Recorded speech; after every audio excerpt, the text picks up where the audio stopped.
Did you hear anything about who found him, how he was found, or the 911 call or anything like that? Yes. Yeah?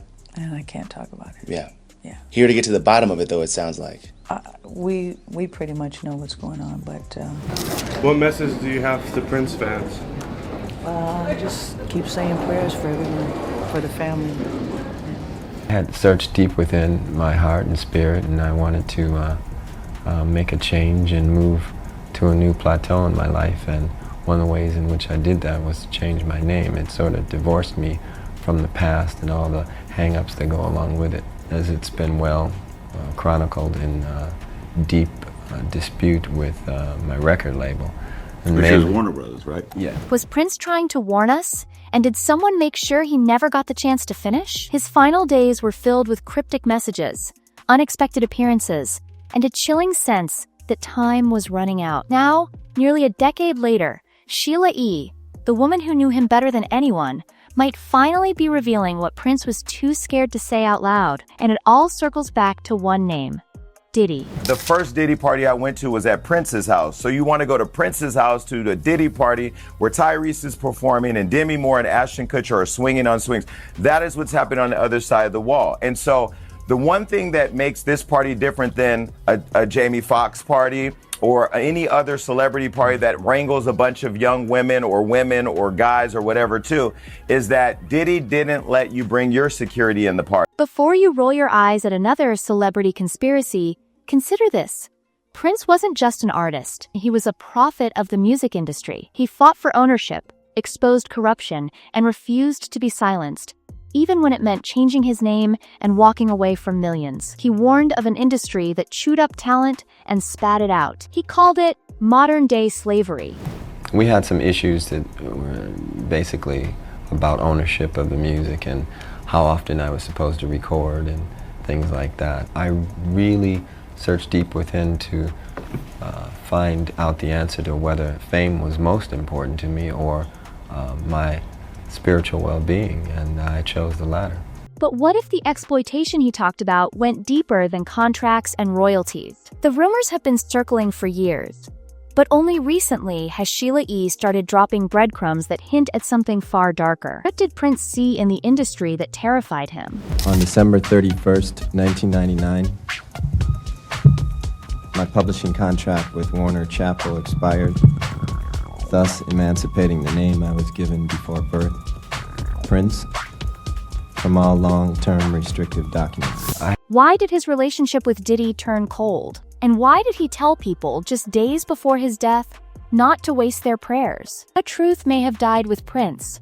Or maybe, just maybe, Sheila E is ready to bring it to light. But this story didn't end in 2016.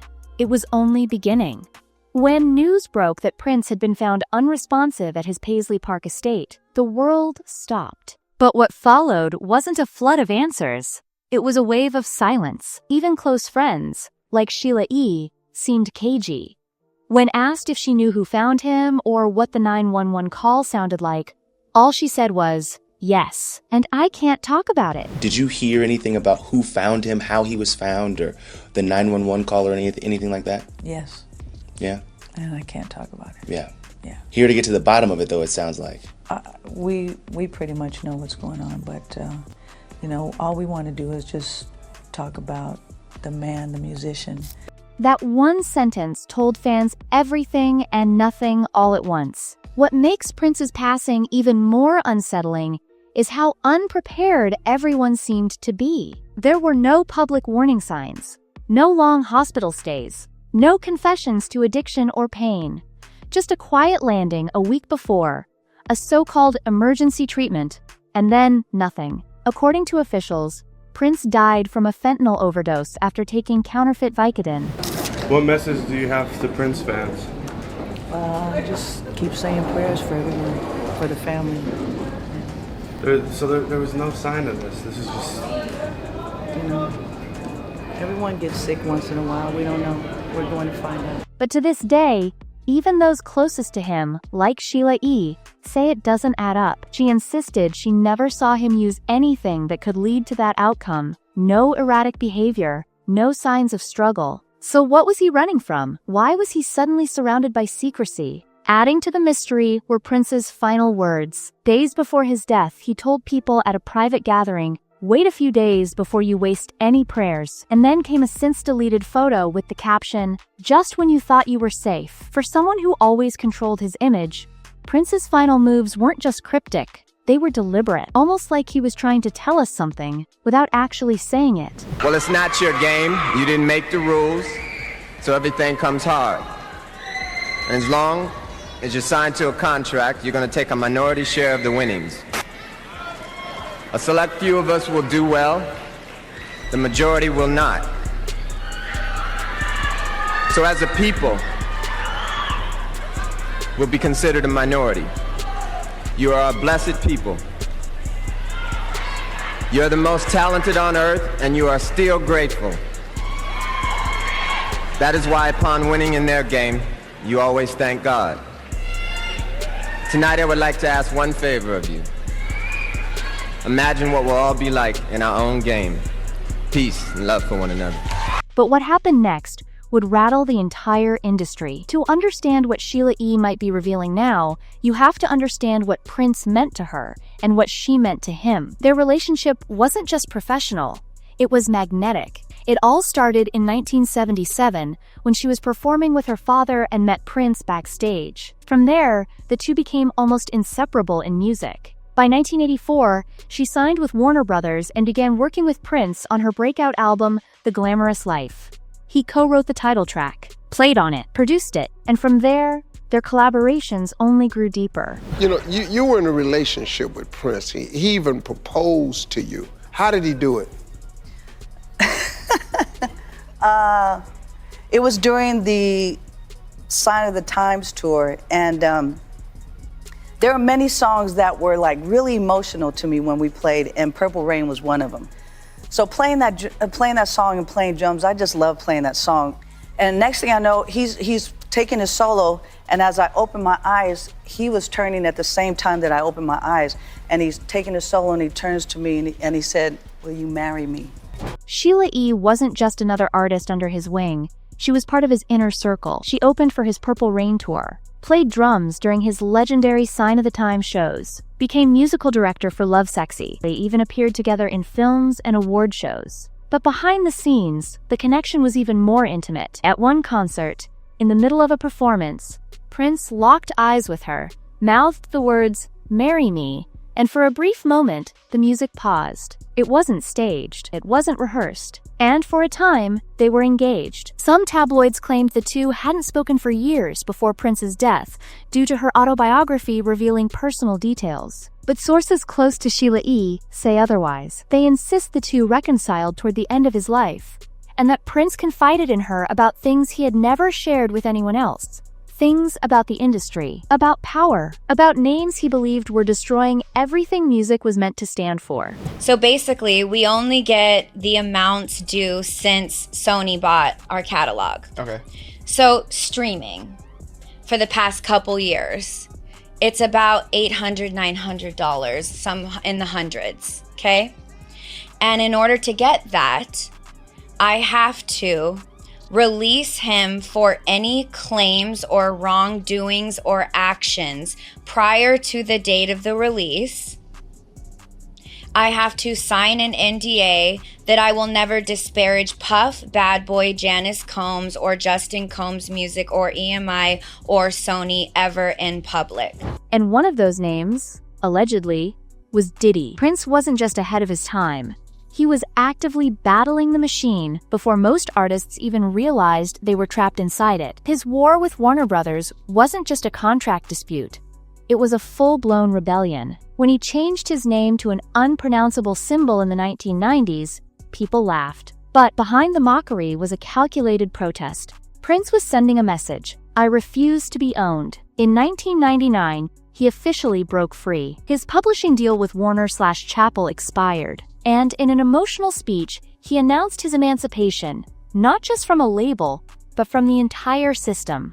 He described the industry as modern-day slavery, a place where a few thrived while the majority were chewed up and forgotten. He warned that labels didn't just take your money, they stole your legacy. He was especially clear about one thing: Ownership matters. Without it, artists are disposable. Prince didn't just talk, he acted. He founded his own label, Paisley Park Records, and started mentoring other musicians on how to protect their work. He said the rules weren't made by people like him, so why play their game? But stop. Let's take a moment and look at yourselves. There's nothing minor about you. You are a blessed people. You're the most talented on earth, and you are still grateful. That is why upon winning in their game, you always thank God. Tonight I would like to ask one favor of you. Imagine what we'll all be like in our own game. Peace and love for one another. But here's the twist. While Prince was pulling away from Warner Brothers, Diddy was moving in closer. He struck a deal that gave Warner a 50% stake in Bad Boy Records. The same company Prince called oppressive was now Diddy's partner. To Prince, this wasn't just business. It was betrayal. A new generation of artists was walking into the same trap, except this time, they were being led there by one of their own. And if Prince saw what was happening behind the scenes, maybe he tried to warn us. Maybe he told Sheila E everything. And that's when the whispers about Diddy really started getting loud. It started as gossip. Whispers at industry events. Rumors traded in backrooms. But over the years, Diddy's name has crept into some of the darkest conversations about the entertainment world. And Prince may have been one of the first to sense it. What most people don't know is that one of the first Diddy parties Sheila E ever attended was held at Prince's own house. That alone is strange. Stranger still, what allegedly happened at that party? Tyrese was performing. Demi Moore and Ashton Kutcher were reportedly swinging on swings behind closed doors. But there was one rule that made it clear this wasn't a normal celebrity bash. Diddy didn't allow security inside. That single detail hit differently for fans who followed Prince's warnings. He had long cautioned against secretive Hollywood spaces where artists lost control, where image, power, and influence twisted into something darker. Fans now wonder, did Prince see something at that party that changed the way he looked at Diddy? Because after that, their connection faded. The closeness vanished, and the silence began. Meanwhile, Diddy kept climbing. His brand exploded. His label, Bad Boy Records, boomed. But something about the way it all played out never sat right with Prince's loyal followers, especially when stories about coercion, control, and exploitation started piling up against Diddy over the years. And if Prince really knew what was happening behind the scenes, then maybe his warnings weren't just about record contracts. They were about people. Because the more you look into it, the more it feels like Diddy didn't just inherit power. He absorbed it from the very system Prince tried to dismantle. But what if Diddy was never just a pawn in the system? What if he was part of the design? The deeper you look into Bad Boy Records, the more disturbing the pattern becomes. For years, artists under Diddy's label have spoken out, often quietly, sometimes cryptically, about how they were used, discarded, and silenced. And while some blamed the industry itself, others pointed directly at Diddy. Start with Lil Jerome. At just 12 years old, he was hailed as the next big thing. But after a mental health crisis, his project was shelved. He later admitted it wasn't really his choice to leave. It was Diddy's. He said he had over a dozen songs ready, but none of it mattered. The pressure broke him, and he was cast aside. Then there's Carl Thomas, who claimed Diddy called him just 1 week after his brother died, not to offer condolences, but to ask when he'd be back in the studio. For Diddy, it wasn't about the person, it was about the product. Even more chilling is what Diddy's former bodyguard, Gene Deal, claimed about Biggie Smalls. He said Biggie was planning to leave Bad Boy for a better deal, and that Diddy knew. After Biggie's death, Diddy's first move wasn't grief. It was a marketing blitz for life after death. His obsession? Getting that album to #1. Not mourning, not justice, just numbers. Years later, as lawsuits and public scrutiny mounted, Diddy made a dramatic move. He offered to return publishing rights to artists. But there was a catch. According to Aubrey O'Day, accepting those rights meant signing an NDA, one that forbids speaking negatively about Diddy or anyone tied to him ever again. No lawsuits, no public statements, just silence in exchange for crumbs. Prince saw all of this unfolding. Maybe not all the details, but the energy, the exploitation, the lies. And if he warned Sheila E about it, it's no wonder she's finally speaking now, because the story wasn't over. It was about to explode. For years, Sheila E remained poised, respectful, and quiet when speaking about Prince. But lately, she's been dropping hints, subtle, eerie, and loaded with meaning. And according to multiple sources, what she's finally beginning to reveal is chilling. Sheila has described Prince as a man who carried a heavy burden, one that he rarely talked about, even with her. But toward the end of his life, something shifted. Close insiders claim that Prince began confiding in her again, opening up about what he believed was really happening in the industry. He didn't just fear losing control of his art, he feared losing his voice entirely. He believed that the biggest names in music weren't just gatekeepers. He allegedly told Sheila they were playing God with artists' lives and livelihoods. The warnings he gave her weren't vague. They were specific, about manipulation, control, and people who would go to any length to maintain their power. He hinted that some of the very people the world admired most were part of something much darker. And yes, Diddy's name was mentioned. Sheila E hasn't gone on a media tour. She hasn't pointed fingers. But in recent years, she's chosen her words carefully. Words like burden, truth, and secrets. Words that make fans stop and think. Is she trying to protect herself while still honoring what Prince told her? If even a fraction of what she's alluded to is true, it reframes everything we thought we knew. Prince wasn't just a musical genius. He was a messenger. And if Sheila E is finally starting to share that message, we should all be paying attention, because what she says next might not just expose a system, it could collapse it. The final days of Prince's life weren't filled with panic, but with warnings. He made public appearances, hosted a party at Paisley Park, and showed his face. But fans who saw him said something felt off. His energy was calm,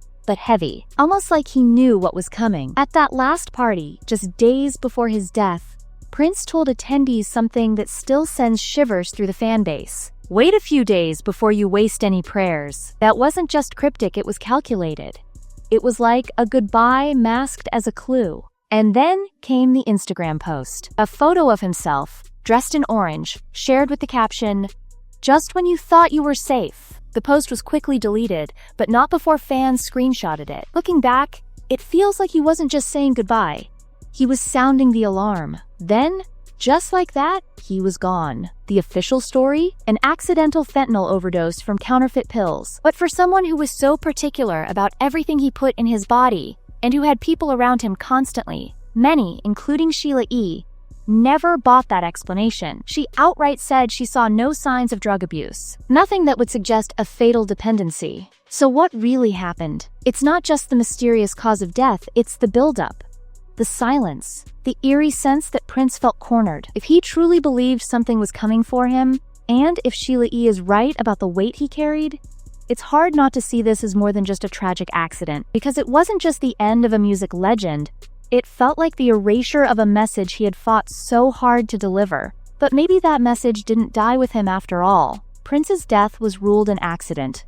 Case closed. But when you step back and trace the timeline, from his cryptic warnings to Sheila E's haunting words, to the industry players circling his orbit, it stops feeling like coincidence and starts to look like a pattern. He wasn't just singing about freedom, he was living it on his own terms, changing his name, walking away from labels, reclaiming his art, and in doing so, he threatened a system built on control. A system where, as he said, the majority of artists would never win. But the few who played along, they thrived. And that's where Diddy's name keeps coming back. Not just as a businessman, but as someone fans now believe may have stood on the opposite side of everything Prince fought for. A man whose empire, as more lawsuits and allegations pile up, is starting to look less like success and more like smoke and mirrors. So now, nearly 10 years later, Sheila E is quietly stepping forward. Maybe not with full accusations, but with enough breadcrumbs to make people start digging. What did Prince tell her? Why did he tell her? And what made her wait until now to speak? This isn't just about Prince anymore. It's about the machine he tried to dismantle, and whether it's finally beginning to crack. Because if the truth is what he feared, then Sheila E's voice might be the last thread left, and the only one brave enough to pull it all apart. So what do you think? Was this just a heartbreaking end to a brilliant life? Or are we finally seeing the fallout of the warning Prince tried to give us all? Let me know your thoughts in the comments. And remember, just when you thought you were safe,